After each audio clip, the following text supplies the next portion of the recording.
आप सभी का इस कार्यक्रम में स्वागत है। राष्ट्रीय स्वयंसेवक संघ महाराष्ट्र प्रांत की ओर से इस कार्यक्रम का आयोजन किया है। आज हमारे साथ जो इस कार्यक्रम में जुड़े हैं, उनका मैं अल्प परिचय दे रहा हूँ। मैं अमित हरहरे, पश्चिम महाराष्ट्र प्रांत संपर्क विभाग के बुद्धिजीवी श्रेणी मतलब इंटेलेक्चुअल श्रेणी का सह प्रमुख करके दायित्व है। मेरे साथ है डॉक्टर जी गिरीश अफड़े, त्वचा रोग तज्ञ है। नमस्कार। और पश्चिम महाराष्ट्र प्रांत के बुद्धिजीवी श्रेणी के प्रमुख करके उनका दायित्व है। हमारे साथ है हेमंत जी हरहरे, जो पश्चिम महाराष्ट्र कार्यकारिणी के सदस्य है और धर्म जागरण के विषय में कार्यरत है। और श्री मिलिंद जी देशपांडे हमारे साथ है, जो पश्चिम महाराष्ट्र प्रांत के संपर्क विभाग के सह प्रमुख करके उनका दायित्व है। आज हम जिनके साथ बात करने वाले हैं, उनका वैसे तो परिचय देने की कोई ज्यादा आवश्यकता है नहीं। सर्वदूर परिचित ऐसा जो चेहरा और नाम हमें जो आज तक हमने जो देखा है, जो सुपर कंप्यूटर के नाम से हमें पूरे भारत में उनका नाम और पूरे विश्व में उनका नाम प्रचलित है, वो आज हमारे साथ जुड़े हुए हैं। फिर भी औपचारिकता के स्वरूप पे मैं उनका अल्प परिचय देना चाहूंगा। वो है श्री विजय जी भटकर, हमारे साथ उपस्थित है। नमस्ते विजय जी। आप 1972 में आईआईटी दिल्ली से अभियांत्रिकी से डॉक्टरेट प्राप्त है। भारत में और विश्व में वैज्ञानिक करके सम्मानित है। भारत का जो पहला सुपर कंप्यूटर परम जो 1990 में देश को मिला, वो उन्हीं के मार्गदर्शन में और नेतृत्व में हमें मिला है। भारत में आईसीटी मतलब इंफॉर्मेशन कम्युनिकेशन एंड टेक्नोलॉजी के विषय में भारत में पूरी मास में मतलब पूरे सामान्य जनों तक पहुंचाने के लिए जिनका बहुत बड़ा हाथ है, वो हमारे साथ है। और विशेष रूप से जो आज हम कंप्यूटर के क्षेत्र में 22 भारत के विविध भाषाओं में काम कर सकते हैं, जिसका प्रमुख तौर पे जनक मान सकते हैं, ऐसे जीआईएसटी जो सीडैक के अंतर्भूत प्रणाली जो विकसित हुई है, वो भी डॉक्टर जी ने उसमें उनका हाथ है। डॉक्टर जी को अनेक सम्मान और पुरस्कार प्राप्त है, जिसमें से कुछ सम्मानों का मैं विवरण करना चाहूंगा, नाम लेना चाहूंगा। महाराष्ट्र भूषण 2000 साल में मिला है, पद्मश्री जो 2000 साल में मिली है, पद्म भूषण 2015 में है, और हाल ही में कृषि भारत रत्न जो 2017 में उनको प्राप्त हुआ है। सद्य स्थिति में वे संशोधन अनेक विषयों पे कर रहे हैं, जिसका मैं कुछ नामोल्लेख करना चाहूंगा। वो है super computing, artificial intelligence, brain mind consciousness, nano bio info cogno convergence और synthesis of science and spirituality. इस सारे विषयों में वो अभी अध्ययन और संशोधन कर रहे हैं। इसी के साथ ही हम इस चर्चा की शुरुआत करेंगे। मैं डॉक्टर अफड़े जी को विनती करता हूं कि वो इस कार्यक्रम की प्रस्तावना करके इस कार्यक्रम को आगे बढ़ाएं।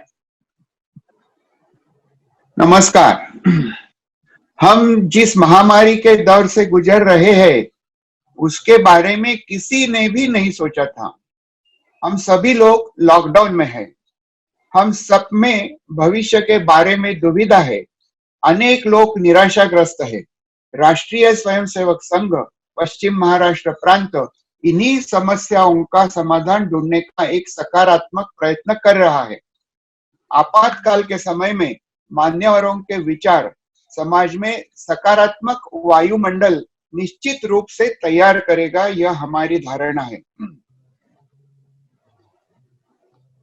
हमारा यह सौभाग्य है कि मुलाकातों की इस श्रृंखला में आज विश्व विख्यात शास्त्रज्ञ डॉक्टर विजय जी भटकर उपस्थित है।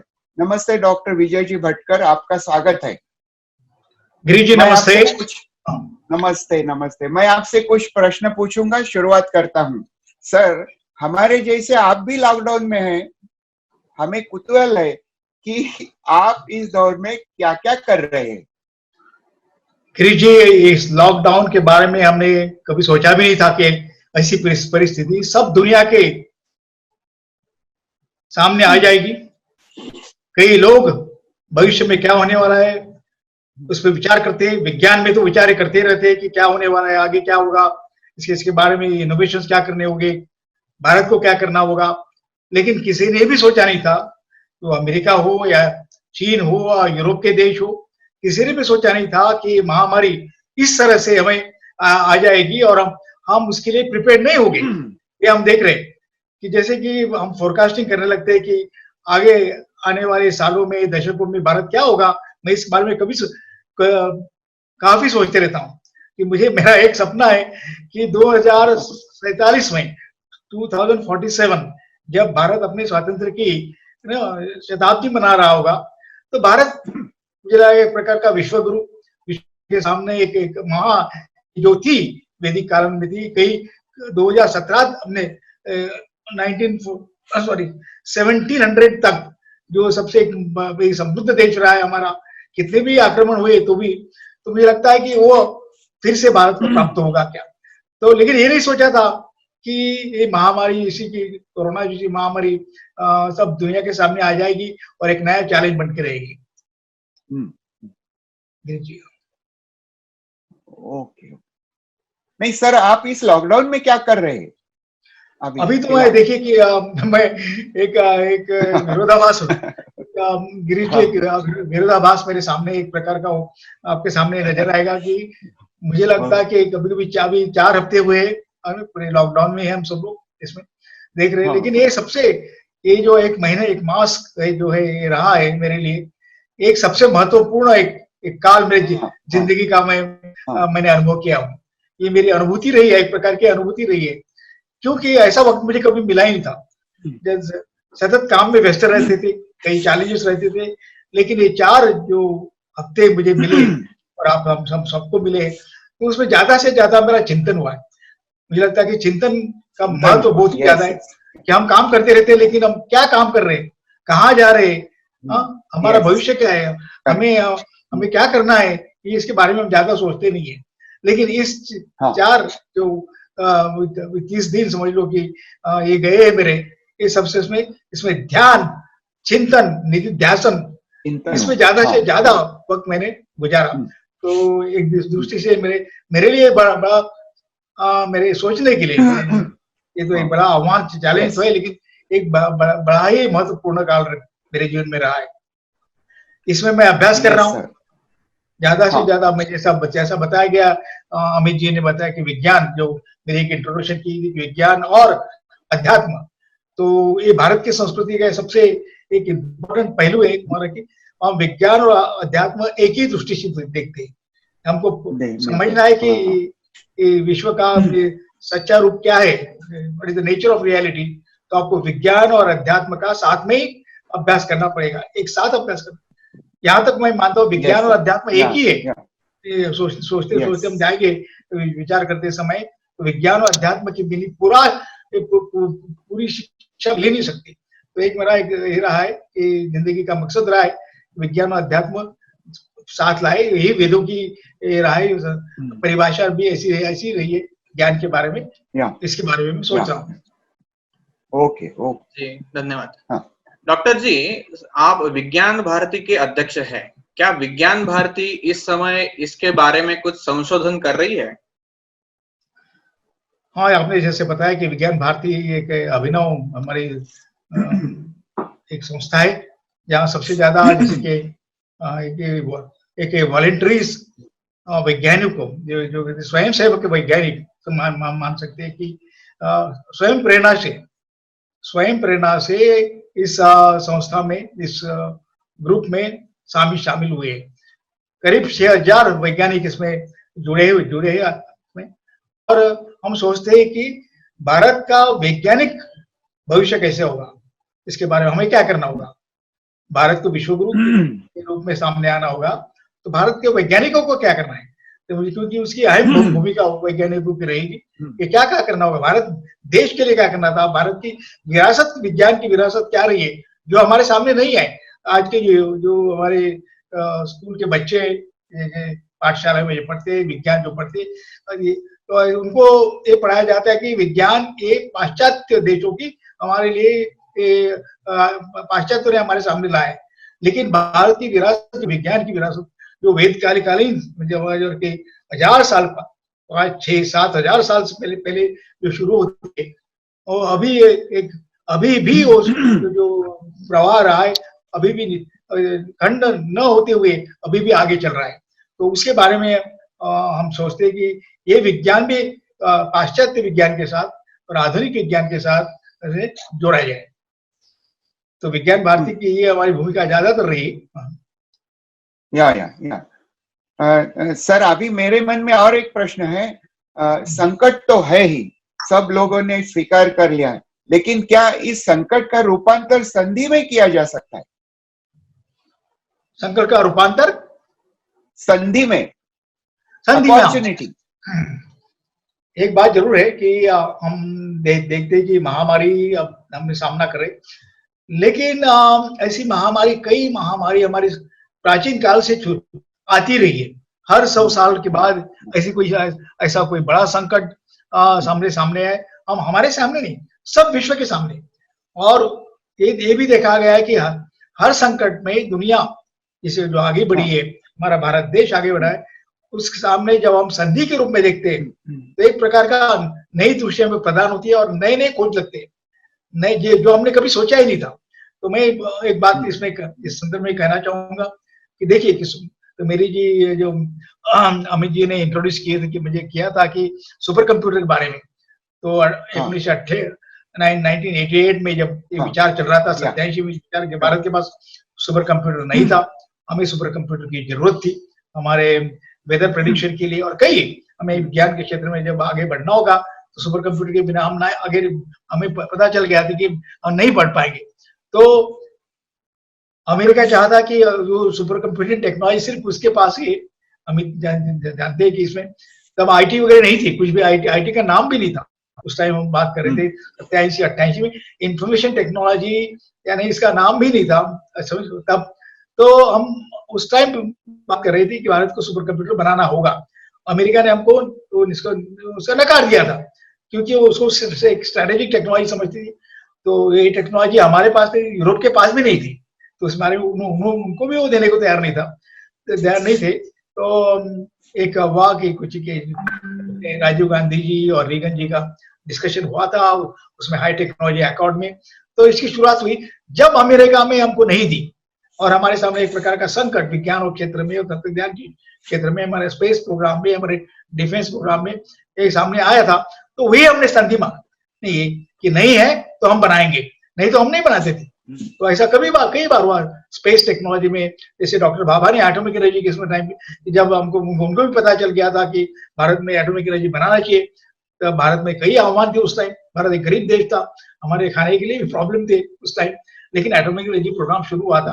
तो मुझे लगता है कि ये सब उदाहरण हमें बताते हैं कि जब भी भारत के सामने और मेरे मानव जाति के सामने ऐसे प्रश्न उठे हैं, तभी वो देश, हमारा भारत देश उभर आया। मुझे लगता है इसको हमने संधि के रूप में ही देखने चाहिए। ओके सर, 2030 तक भारत अमेरिका और चीन से आगे निकल जाएगा, ऐसा आपने कहा था। आज के परिस्थिति में क्या ये लगता है संभव है? ये तो मैंने एक प्रकार का एक शौर्य के मुझे एक स्टेटमेंट कही थी, बोली थी कई भाषणों में, मैंने कहते आ रहा हूँ कि 2047 में भारत एक प्रकार की जो उसका खोया हुआ जो था, उसकी समृद्धि थी, वो फिर से वो लेके सामने आएगा। उस टाइम देखिए, आज देखिए भारत की परिस्थिति क्या है। अर्थव्यवस्था के बाद में, विज्ञान और तंत्रज्ञान के क्षेत्र में बाद में बताएंगे, लेकिन हम अर्थव्यवस्था के सामने देखते हैं, इकोनॉमी के टर्म से क्या भारत की जीडीपी करीब $2 ट्रिलियन से अपनी, हमारे पंतप्रधान जी बोलते रहते हैं कि भारत की इकोनॉमी अभी $5 ट्रिलियन होने वाली है और कैसी लानी चाहिए वगैरह वगैरह। लेकिन ये एक और बात है कि मुझे ऐसा लग रहा था कि 2027 तक भारत एक सबसे बड़ी इकोनॉमी, ये बड़ा बोल्ड स्टेटमेंट है कि ऐसा सबसे दुनिया का सबसे बड़ा, आज कौन सा देश है आज सबसे बड़ी इकोनॉमी? चीन माने, चीन ने अमेरिका को पीछे छोड़ा। हमने नहीं सोचा था कि चीन अमेरिका से आगे जाएगा, लेकिन एक स्टडी हुई थी।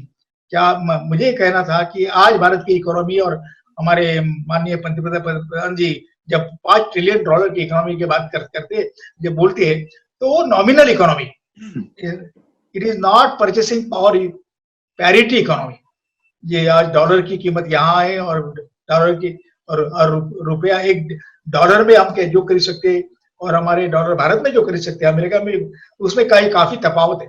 तो हमने जब वर्ल्ड बैंक ने एक प्रकार का उसका मानक बनाया था कि परचेसिंग पावर पैरिटी टर्म्स में कंपैरिजन करनी चाहिए।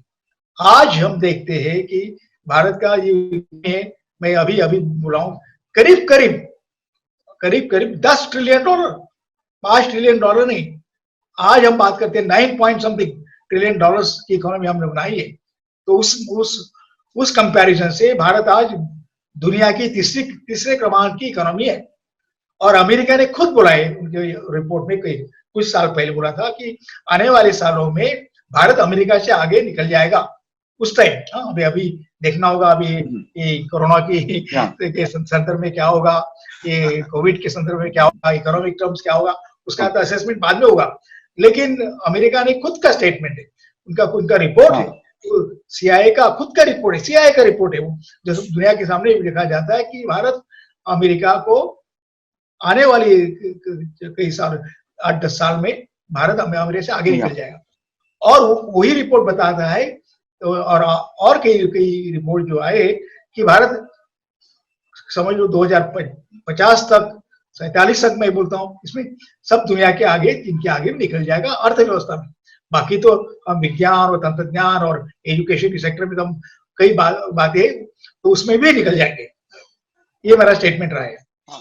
ओके। सर आगे एक पूछता हूँ, आपने अभी भारत की आध्यात्मिक परंपरा का उल्लेख किया था अभी वक्तव्य में। बिल्कुल। वो आध्यात्मिक परंपरा और आधुनिक विज्ञान, इसका किस तरह से मेलजोल किया जा सकता है? ये आपने बड़ा महत्वपूर्ण प्रश्न मुझे पूछा है, और ये सबसे इंपॉर्टेंट प्रश्न है कि भारत की शक्ति क्या है, भारत की शक्ति क्या है, ज्ञान शक्ति क्या है। ज्ञान और विज्ञान की शक्ति, जो हम ज्ञान की बात करते हैं, जैसे भगवत गीता में बात करते, 7वें अध्याय में हम ज्ञान और विज्ञान एक साथ जुड़कर विचार करते हैं। हमको ज्ञान भी चाहिए, ज्ञान है आध्यात्मिक ज्ञान और विज्ञान जो आज उसको जो साइंस बोला जाता है, उसका एक साथ विचार होना चाहिए। भारत एकमेव संस्कृति है कि इसने ऐसा इंटीग्रल विचार किया है। स्वामी विवेकानंद ने पहली बार अपने शिकागो लेक्चर्स में उसका उल्लेख किया था। ये सबसे इंपॉर्टेंट बात मुझे लगती है, और इसी की वजह से मुझे लगता है कि वो विश्व गुरु कौन से रूप में आएगा, तो ज्ञान और विज्ञान की शक्ति, सिर्फ विज्ञान की शक्ति नहीं, ज्ञान और विज्ञान की संपूर्ण ज्ञान की शक्ति लेके सामने आएगा।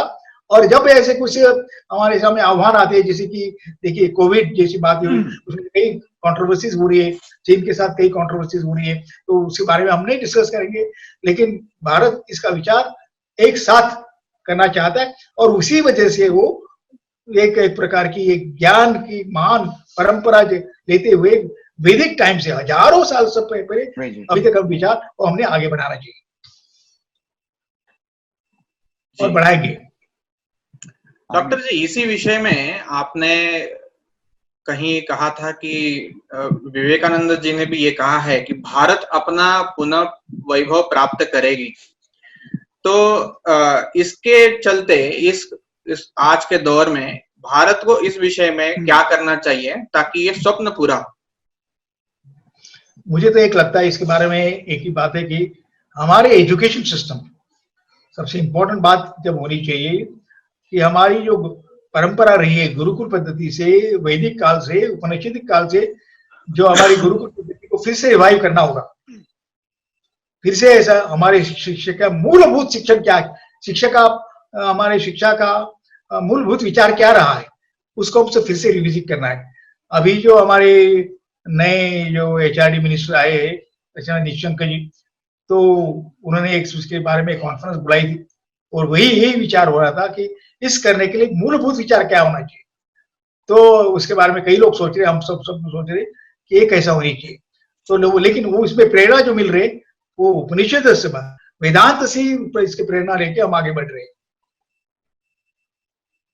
ओके ओके सर, एकदेशीय पारंपरिक शास्त्र है, जैसे अपने आयुर्वेद है, योग है, इनमें कोरोना जैसे संकट काल का किस तरह से विचार किया है? और अगला सवाल है इसे ही जोड़कर कि क्या इन शास्त्रों में भी संशोधन बढ़ाने की जरूरत है? हाँ, ये बड़ा ही अच्छा प्रश्न आपने किया कि जब वहां कोरोना का विचार आया तो सब दुनिया में विचार हो रहा था क्या करना चाहिए। सबसे इम्पोर्टेंट बात है उसके लिए हमको एक वैक्सीन एक करनी होगी, नई वैक्सीन बनानी होगी और सब दुनिया उसके पीछे हम भाग रहे, हम भी कोशिश कर रहे, भारत भी कोशिश कर रहा है। लेकिन हमने जो इसमें बात की कि इसका इंटीग्रल विचार होना चाहिए, उसे एकात्म विचार होना चाहिए। जैसे हमारे पास मॉडर्न साइंस को हम एम्ब्रेस किया भारत ने भी, भारत एक प्रकार की सत्ता भी बन गई विज्ञान का, हमारे कई लेबोरेटरीज है, सभी विषय में लेबोरेटरी तैयार किए स्वतंत्र से काल से अभी तक, और कई विषयों में हम आगे। भारत में अभी सबसे ज्यादा जो वैज्ञानिक हो दुनिया में तीसरे क्रमांक एक वैज्ञानिक हमारे यहाँ ही है। तो लेकिन ये जो इसमें बारे में जो हमारा विचार रहा है, विज्ञान भारती का जो विचार रहा है, तो वो विचार रहा है कि हम इसके बारे में सोचेंगे, आधुनिक विज्ञान के बारे में तो सोचेंगे ही, उसके साथ हमारी पारंपरिक हमारी जो परंपरा रही है आयुर्वेद की, जो वेदों से शुरू होती है, आयुर्वेद से बाद में हमने समझ के पूरी नई मिनिस्ट्री यहाँ से बनाई। वहां भी विज्ञान भारती का काफी रोल रहा है कि नई मिनिस्ट्री होनी चाहिए इसके बारे में। तो आयुष मिनिस्ट्री तैयार हुई, आयुष मिनिस्ट्री में ये विचार होने लगा। तो हम चाहते हैं कि आयुष मिनिस्ट्री और हमारी जो हेल्थ केयर मिनिस्ट्री है वो साथ मिलके एक नई परंपरा, एक एकात्म विचार, उसकी एक नई पॉलिसी हमने बनानी चाहिए। तो उसका चेयरमैन मैं ही हूँ अभी की एक एकात्मक पॉलिसी कैसी होगी, तो हम इस बारे में विचार कर रहे हैं और पूरा एक पत्रक में जाहिर किया है कि इसके साथ आप आधुनिक मेडिसिन तो लेना है, उसके साथ हमारी जो कि आयुर्वेद के जो बताता है हमारे इसके बारे में, योग जो बताते हैं हमारे नेचुरोपैथी जो बताती है, और होम्योपैथी भी उसको हमने जो अंगीकार किया है, वो सभी उनका उपयोग करके हमने इसके बारे में कुछ उसके एक उत्तर लोगों के सामने रखना चाहिए, वो सब लोग ले सके। ओके ओके जी, धन्यवाद। इस परिस्थिति से बाहर आने के लिए खासकर युवा पीढ़ी को आप क्या संदेश देना चाहेंगे? मुझे ये बताना होगा कि सबसे इम्पोर्टेंट कि पहले तो हमको बिल्कुल उसके बारे में हम चिंतित तो है इसके बारे में, लेकिन सकारात्मक कि इस जो आह्वान हमारे सामने है, हम क्या करने सरकार ये करना चाहिए, लेकिन युवा पीढ़ी को देखिए हम क्या करना है। भारत सबसे ज्यादा लार्जेस्ट युवा शक्ति का देश है आज, उन्होंने क्या करना चाहिए इस शक्ति इसमें, तो वो विचार करना होगा एक वो, और वो सकारात्मक मैं करूंगा, मैं कुछ करके बताऊंगा इसमें जो कुछ करना है, जो नया संशोधन है। और जैसे जो हमको यम नियम है हमारे जो अष्टांग योग में बताया कि उसके पालन मैं करूंगा, मैं शिस्तबद्ध रहूंगा, मैं देश के लिए सेवा करूंगा। सबसे इंपॉर्टेंट बात है सेवा मैं देश के लिए सेवा करूंगा, स्वयं सेवा करूंगा, ये विचार हमारे उसमें। और सबको मुझे तो बताऊंगा, लेकिन सब विश्व को भी बचाने का मैं कोशिश करूंगा, ये विचार होना चाहिए। धन्यवाद डॉक्टर जी, आपका अमूल्य समय देने के लिए और देश को इस परिस्थिति का सामना करने के लिए, संकट की स्थिति में संधि का रूपांतर कैसे करें, इसका मार्गदर्शन करने के लिए आपका बहुत बहुत धन्यवाद। पश्चिम महाराष्ट्र प्रांत आपका समय देने के लिए बहुत बहुत आभारी है। धन्यवाद।